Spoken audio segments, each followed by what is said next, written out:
给那种找一种耶稣的时度，贴一种山石啊，像那有一项我在个kia，电波这里摸着，要还得领的呢，领的像那这里没事情，对呀，我需要我知道呀多了。งาถล่มทลายได้ชื่ออาปอดาวขอแต่นกยอได้เชิดสำเนือดาวชงทลอชิดาวมัวเดียแต่ชีเจนอกูรอยาจงสำเนือเท่าว่ามันทนดาวเฮงยรินเดอท้อก็สุเลงสุดโดจนจีจะเกยยืเพ่งเทียเท่า的这给的呀，像那么呀，用一天，他们是晒，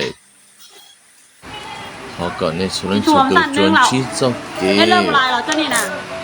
他跑戏，那人的真心是的，好的叔叔，的像喏，哟，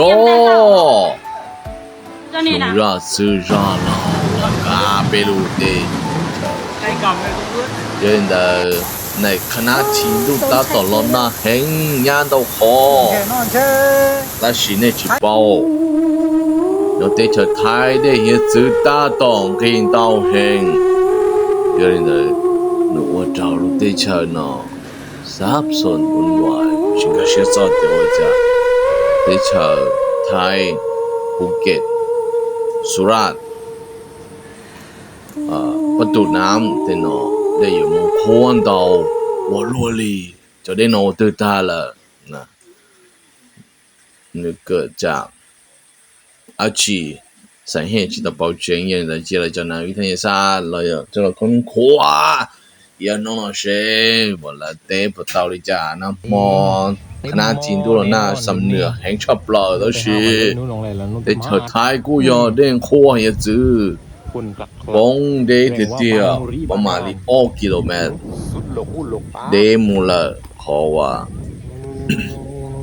一直伢老里那帮的喏มาเป็นสิ่งตัวคือจงเห็น那ขนาดแล้วกูเนาะได้ชัวจะเจอเดีย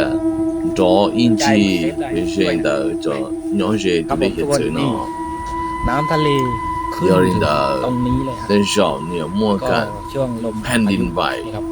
หรือว่าน้ำก็จะขึ้นช่วงเกิดปฏิกิริยาได้จ่ายได้เหตุจืดที่นั่งกินต้อตาบอลีนอคณะทิ้งดูเจ้าเทียนดูนะเห็นชอบเลยแต่ชินอนี่นึกว่าเดียยอมยาจีนึกตื่นมั่วแต่นอมายอได้เหตุจืดยาชาภูเก็ตนะได้เชิญหนอมันนักท่องเที่ยวจงเห็นเนินนยอภูเขาตะปูก็อยู่ที่สุราษฎร์ประตูน้ำสงขลา